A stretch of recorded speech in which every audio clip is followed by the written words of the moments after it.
Dante's Inferno is a hack-and-slash action-adventure game that came out in 2010. It was published by EA and developed by the now shut down Visceral Games, who are most well known for the Dead Space series. I picked up the game when it was available for free on the Games for Gold promotion on Xbox. I had been meaning to try the game out for a while now, and thought this was the perfect opportunity to do so. Despite the age of the game, I can say that I've been thoroughly enjoying my scenic trip through hell and combating its inhospitable denizens. The game is based off Inferno, the first part of Dante Alighieri's 14th century poem, Divine Comedy. It begins with the protagonist Dante, a Templar knight, fighting in the Third Crusades. After a battle in the city of Acre, Dante is stabbed in the back by an assassin and is approached by death. He claims that he must take Dante to hell due to all the sins he has committed during the war. Dante was told beforehand by the bishop that all the knight's sins would be absolved and, as a result, refuses to go. A battle between the two ensues and Dante proves to be the victor. He takes Death's scythe and decorates his body with tapestry, depicting the sins that he has committed. After travelling back to his home in Italy and vowing to redeem himself, he discovers his home has been attacked and finds his father and his wife Beatrice murdered. Her soul appears before him and tells him goodbye. Soon she is kidnapped by Satan and Dante chases after her. After regaining her cross, he descends into the gates of hell and must battle through its 9 layers to save her. I have played roughly halfway through the story and am currently at Circle 4, Greed.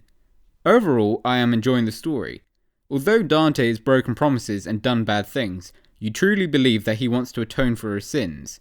He even offers his soul to Lucifer in exchange for Beatrice's. The devil is constantly taunting Dante, and the whole story is about him redeeming himself. Throughout the game, there are breaks in between the fighting, where you learn more backstory about Dante and what happened during the war. These are done in cool artistic cutscenes, with drawings of the characters as they appear on Dante's tapestry. They zoom in on a section, and it reveals a sin that he has committed. You want to find out if he can escape this hellish nightmare with his beloved, and come out a better man because of it. The core gameplay loop is a mix of hack-and-slash combat, puzzle solving, and platforming. Dante's primary weapon is Death's scythe. You can perform multiple combos by using a mix of heavy and light attacks. Additionally, you can grab certain enemies and either punish or absolve them. The game uses a combat mechanic of having holy and unholy abilities tied to 2 separate skill trees. The unholy tree focuses on the scythe, whereas the holy tree focuses on the player's projectile weapon, Beatrice's cross. The additional souls that you gain from performing these finisher moves increases your respective skill tree's level and unlocking additional tiers. His weapons have a nice weight to them, and you can build up large combos. I would have appreciated some additional weapons that you could unlock throughout the game, because the combat does get a little repetitive. Additionally, it is sometimes difficult to recognise when to block the enemy for a counterattack, and an indicator would have been helpful. Despite these concerns, the combat is fun, with the game throwing different types of enemies at you as you progress through the layers of hell. For example, when you reach the gluttony stage, you are introduced to the Gorger worm that burrows under the ground and tries to surprise attack you. Likewise, during the lust stage, you are introduced to the Temptress, a scantily clad woman who can grab you with the tendril that shoots out from their groin. Each of the different enemies can be viewed in the menu's bestiary after you have encountered them. The variety of the enemy types are impressive and correspond to the theme of the level. Each level's environments are well designed. They are expansive and surprisingly detailed. You feel quite tiny in comparison, and it adds to the idea that Dante is up against insurmountable odds. Fleshy walls of the gluttony stage make you feel like you're in someone's stomach, and climbable sections are made of the souls of the damned that beg you for help. This all adds to the atmosphere of the game that captures the eternal torment of hell. Platforming is prevalent in the game and requires you to correctly time your climbing to avoid hazards. For instance, sometimes you need to rappel down a wall with a bit of rope and run along the wall to reach the next section. But as you start running along the wall, a jet of fire will cause the rope to burn. I like that it adds a bit of urgency, and there are some clever platforming puzzles that require you to stop and think of the solution. The surroundings are full of hidden pathways, and exploring those will reward you with collectibles. Coins of Judas will reward you with tons of souls when you collect 5 of them, and there are Beatrice stones that allow you to auto-absolve the damned when you collect 3 of them. The damned are people who you'll find in hell that you can interact with for additional souls. They are typically notable people like Pontius Pilate, who you can choose to punish or absolve. Punishing them just kills them, whereas absolving them will initiate a sin-catching minigame. The minigame is honestly boring, but completing it will reward you for bonus souls for each sin caught. Getting the Beatrice stones unlocks the option to skip the minigame, but forfeit the bonus souls. Souls are otherwise gained from defeating enemies, smashing breakables in the environment, or finding fountains of them. Fountains are scattered throughout the game and are colour-coded, green, purple, or yellow. Green fountains restore Dante's health. Purple fountains restore Dante's mana, which you can use to perform magic attacks, and yellow fountains reward souls. You break open the fountains by repeatedly pressing B. Your health doesn't automatically regenerate, so keeping an eye out for fountains will be vital. Relics are items that can be found from different creatures and provide additional benefits. Most relics have different levels that improve their effect. You can reach the next level by gaining souls whilst having them equipped.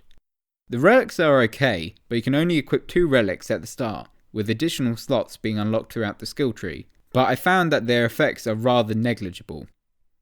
Overall, the gameplay in the game is great. The combat is engaging and sometimes challenging. You often must fight hordes of enemies like the devils trying to send everything at you to stop you in your tracks. When you time a block perfectly or dodge just in time, it does feel rewarding. Enemy designs are great, and the platforming adds a bit of variety to the gameplay.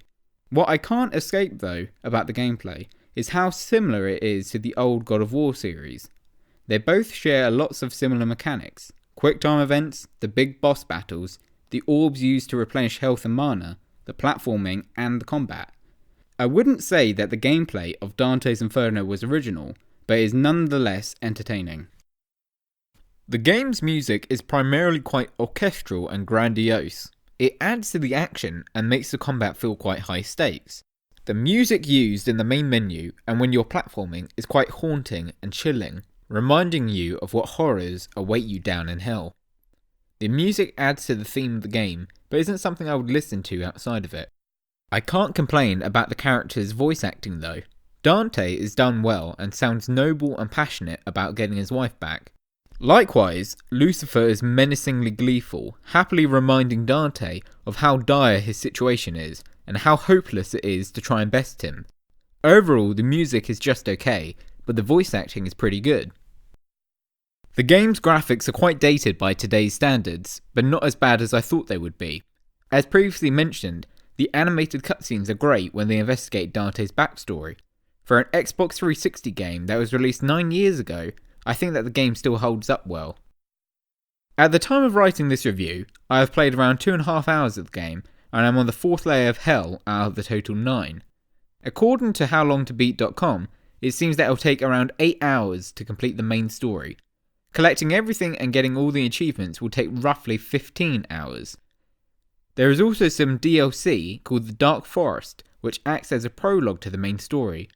In general, I feel like I got my money's worth with this game, and can't complain about how long it is. In conclusion, Dante's Inferno is an enjoyable experience that delivers decent action and combat, alongside an interesting story and some great world design. They do a great job of creating a hellish world and its devilish inhabitants, but mechanically, the game doesn't do much to set it aside from its counterparts. Despite this, I would recommend playing Dante's Inferno if you're a fan of other action hack and slash games. Overall, I would give this game a 7 out of 10. If you like this review and want to show support, click the like button and hit subscribe to stay updated about my new videos. Leave a comment about your thoughts on this review or what games you want me to cover next. Thanks for watching.